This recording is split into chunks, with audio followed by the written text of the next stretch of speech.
La cuarentena tiene como objetivo esto, ¿no? Lo que dijimos, darnos tiempo, que ya nos lo dio, si lo usamos correctamente o no es otra discusión, pero el tiempo ya lo ganamos y se hicieron muchas cosas, están a la vista, no hace falta que las mencione yo, en todos los ámbitos. Ahora creo que todo el mundo sabe lo que tiene que hacer, claramente, nadie desconoce la situación, y en este contexto tenemos que empezar a asumir que vamos a tener que pasar esta tormenta. Obviamente va a tener un impacto significativo en la salud de todos y seguramente, no quiero ser desalentador, no quiero ser grosero, ¿sí? Pero seguramente va a fallecer más gente, claramente va a fallecer más gente como consecuencia de esta pandemia. Esto no nos pasa solo a nosotros, esto le pasó a todo el mundo y a países muchísimo mejor preparados que nosotros, ¿sí? Ahora, bueno, hay que poner en la balanza el costo-beneficio de la cuarentena y tratar de entender cuál es el objetivo de esta cuarentena para no malgastarla y no pedirle resultados que nunca nos va a dar, ¿no?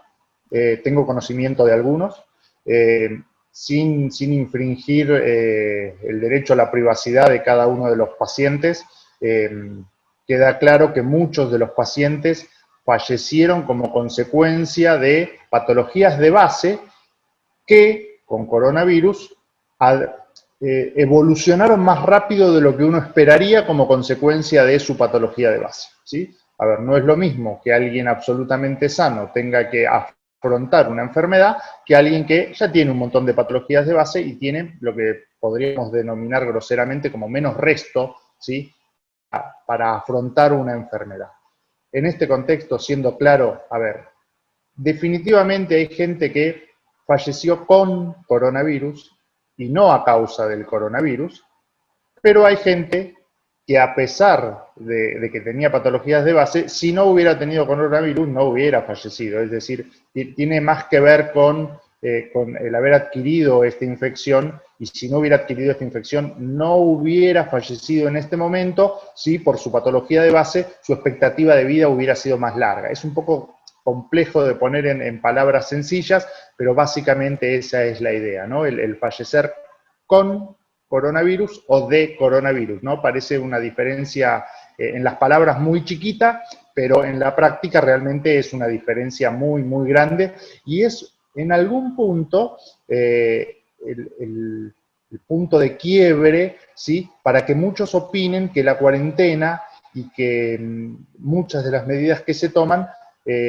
son fútiles, no tienen utilidad. Bueno, esto es una discusión ya que tiene un poco más que ver con la bioética también, y es bastante compleja. Hay gente con mucho, mucho peso científico de los dos lados que no, y hay gente que opina que sí. Bueno, hay que entender claramente, volvemos a lo que dijimos hace unos minutitos, ¿no? Entender cuál es la función, cuál es el objetivo, ¿sí?, de la cuarentena, para no pedirle cosas que no puede hacer, ¿sí? Para no pedirle algo que no lo va a lograr nunca. Es muy difícil saber si estamos en el peor momento o no.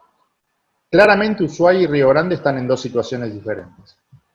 Río Grande está en una situación mucho más avanzada que Ushuaia. Ushuaia tiene que usar a Río Grande como un espejo para saber qué es lo que le puede pasar, ¿sí?, a Ushuaia, porque nosotros tenemos algún tiempito más de evolución. El camino natural que va a seguir las ciudades es este.